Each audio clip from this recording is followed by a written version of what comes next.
Assalamualaikum warahmatullahi wabarakatuh. Ahlan guys, apa kabar semuanya? Masih pada inget gak sama saya? Ya udah gak apa-apa kalau lupa. Saya perkenalkan ulang ya. Nama saya Nafisah Nurus Sobah. Saya mahasiswi aktif semester 4 di Institut Ilmu Al-Quran Jakarta. Saya mengambil jurusan Ilmu Al-Quran dan Tafsir, Fakultas Usuluddin dan Dakwah. Oke, tujuan pembuatan video ini adalah untuk memenuhi tugas ujian akhir semester mata kuliah kajian kitab hadis yang diampu oleh Bapak Sofyan Effendi STHI-MA. Yaitu saya akan membahas sedikit tentang Imam Ibnu Hibban. So, nggak usah lama-lama, silahkan teman-teman tonton. Keep watching. Baik teman-teman, sekarang kita langsung masuk saja kepada pembahasan biografi beliau. Beliau ini memiliki nama kunyah atau nama terkenalnya ya, itu dengan sebutan Abu Hatim. Sedangkan nama lengkap beliau beserta nasab lengkapnya adalah Muhammad bin Hibban bin Ahmad bin Hibban bin Mu'adz bin Ma'bad bin Syahid bin Hadiyah bin Murrah bin Sa'ad bin Yazid bin Murrah Zaid bin Abdullah bin Darim bin Hanzalah bin Malik bin Zaid Manat bin Tamim At-Tamimi Al-Busti.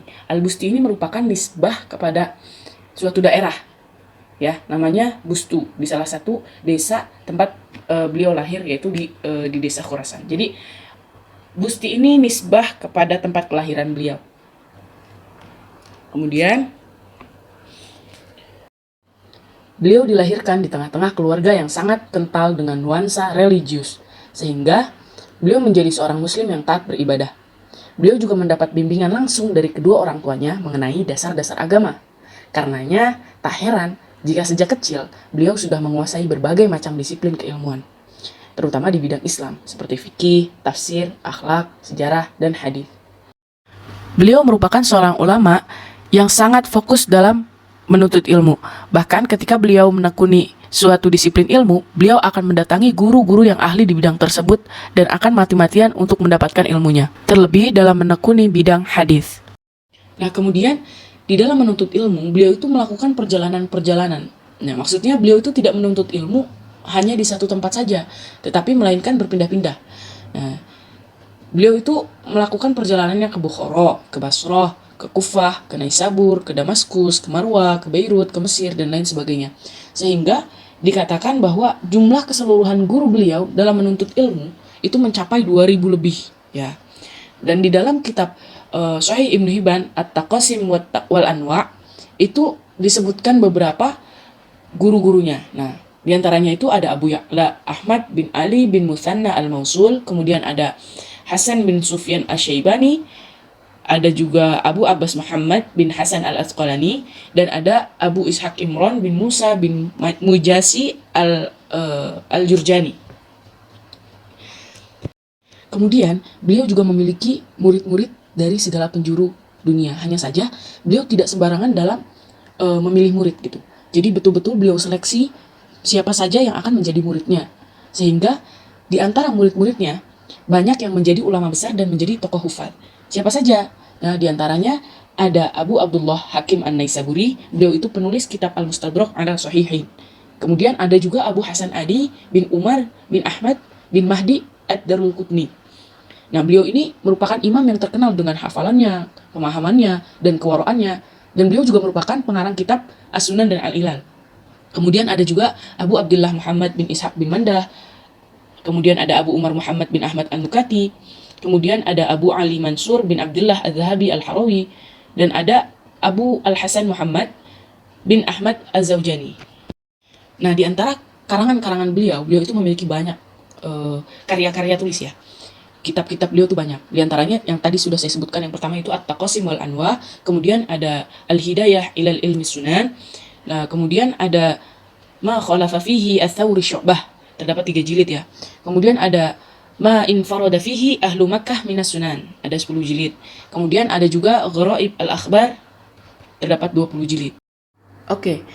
Untuk kali ini saya akan membahas satu kitab beliau, yaitu kitab hadis yang berjudul Sahih Ibnu Hibban. Sebelum menjadi kitab yang berjudul Sahih Ibnu Hibban, judul asli dari kitab ini adalah At-Taqasim wal Anwa'. Di dalam penamaan kitab ini, Imam Ibnu Hibban mengikuti gurunya, yaitu Imam Ibnu Huzaimah. Kitab ini juga lebih dikenal dengan sebutan Al-Ihsan fi Takrib Sahih Ibnu Hibban. Namun, kitab Sahih Ibnu Hibban saat ini telah tercetak dengan judul Sahih Ibnu Hibban fi Tartib Ibnu Balban, yang artinya Sahih Ibnu Hibban dengan penataan Ibnu Balban. Naskah kitab ini pertama kali terbit pada akhir abad ke-8. Penerbitnya yaitu Darul Kutub Al-Misriyah. Terdapat 9 jilid. Sayangnya, di dalam naskah tersebut tidak terdapat nama dan tanggal penyalinannya. Untuk saat ini, perinciannya adalah nama kitab Sahih Ibnu Hibban fi Tartib Ibnu Balban, jumlah jilidnya 18, tahun terbitnya 1997. Diterbitkan oleh penerbit Mu'assasah Ar-Risalah, Beirut, Lebanon. Di dalam kitab Sahih Ibnu Hibban ini terdapat sekitar 7.448 hadis. Di antaranya, sekitar 4.801 hadis sama-sama dikeluarkan oleh Ibnu Hibban dan Bukhari Muslim, atau salah satunya. Kemudian sekitar 1.647 hadis yang tidak ada di dalam kitab Sahih Bukhari Muslim, yang dikeluarkan oleh Ibnu Hibban bersama dengan Malik, Abdul Razak, Ahmad, dan pengarang kitab Sunan. Di dalam kitab tersebut terdapat pula hadis-hadis yang hanya dikeluarkan oleh Imam Ibnu Hibban saja. Oke, sebelum masuk pada contoh hadis yang ada di dalam kitab ini, saya akan bacakan muqaddimah, yang mana di dalam muqaddimah ini ada persyaratan-persyaratan untuk hadis yang akan dimasukkan di dalam kitab ini. Jadi simpelnya gini, setiap hadis yang beliau masukkan ke dalam kitabnya itu sudah memenuhi syarat dan ketentuan yang berlaku. Nah, apa saja syarat dan ketentuannya? Di dalam muqaddimahnya beliau mengatakan, yang artinya, adapun syarat kami dalam menukilkan sunnah-sunnah yang kami letakkan dalam kitab ini adalah kami tidak berhujjah di dalamnya, melainkan dengan hadis yang disepakati oleh setiap syekh dari para perawinya dalam 5 perkara, yaitu yang pertama adil dalam agama, yang kedua jujur dalam meriwayatkan hadis, yang ketiga berakal, yang keempat mengetahui makna-makna yang samar dari hadis yang diriwayatkan. Kemudian yang terakhir, hadisnya terhindar dari tadlis. Nah, jadi sebelum hadis ini dimasukkan ke dalam kitab beliau itu lihat dulu siapa saja perawinya, apakah perawinya itu apakah perawinya itu lolos dari 5 syarat ini. Nah, sehingga dengan 5 syarat ini menjadikan kitab hadis beliau termasuk kitab yang sangat berkualitas. Banyak dipuji dan direkomendasikan oleh para ulama. Karena jarang di dalam kitab ini dijumpai kesalahan, kecuali sedikit saja. Wajar, karena masih manusiawi. Akan tetapi, metodologi yang digunakan Imam Ibnu Hibban ini dianggap tasahul. Tasahul itu terlalu memudahkan gitu dalam memberi persyaratan hadis sahih yang telah disepakati oleh para ulama. Yang mana hal tersebut memungkinkan rawi majhul ke dalam kategori thiqah. Ya, maksudnya gimana? Jadi di dalam kitab ini itu terdapat banyak hadis itu yang mudah disebut sahih oleh Imam Ibnu Hibban. Begitu maksudnya. Jadi Imam Ibnu Hibban ini terlalu mudah dalam mengatakan bahwa hadis ini tuh sahih, begitu simpelnya. Kemudian masuk kepada sistematika penulisan di dalam kitab ini. Imam Ibnu Hibban mengambil metode penulisan kitab ini mengikuti penataan Al-Quran. Maksudnya bagaimana? Di dalam Al-Quran terdiri dari berbagai juz. Nah, di setiap juz itu terdapat surat-surat, dan di dalam setiap surat itu memiliki ayat-ayat. Maksudnya bagaimana? Jadi di dalam kitab ini terdiri beberapa juz.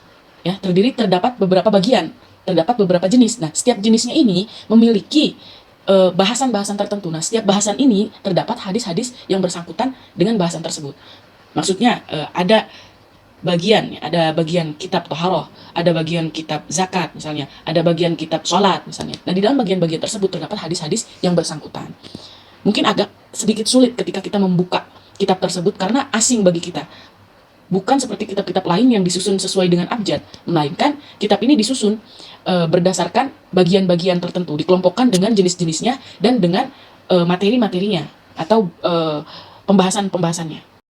Oke teman-teman, untuk lebih singkatnya saya akan coba kasih lihat kitabnya. Nah, saya di sini akan buka bagian daftar isi.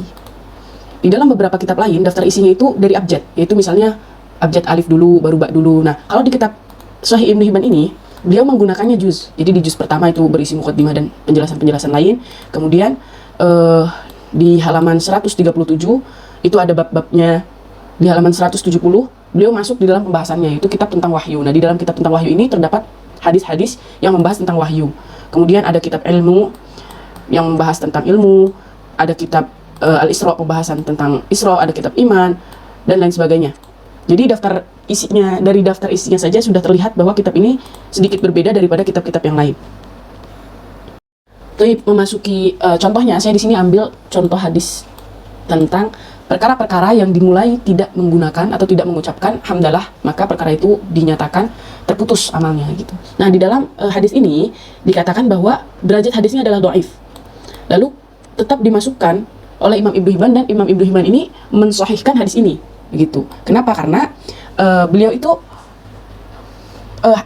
karena hadis ini itu masuk ke dalam 5 kriteria syarat hadis beliau, sehingga beliau itu mensahihkan hadis ini, walaupun imam-imam lain itu ada yang mengatakan hasan dan bahkan mendhaifkan hadis tersebut. Begitu teman-teman contohnya. Nah, gimana teman-teman? Setelah teman-teman tadi menonton penjelasan saya, apakah teman-teman bisa memahaminya? Semoga teman-teman bisa memahaminya sih, walaupun jangkauannya itu memang tidak luas.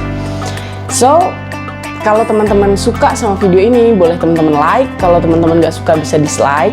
Atau teman-teman bisa tinggalkan komentar di kolom komentar di bawah. Dan teman-teman juga bisa subscribe channel saya. Ya, siapa tahu kita bisa kedepannya lebih banyak lagi membahas ilmu-ilmu yang bermanfaat. Oke, kurang lebihnya mohon maaf. Sampai jumpa di pertemuan selanjutnya mungkin, atau sampai jumpa di video-video saya selanjutnya. Bye, assalamualaikum.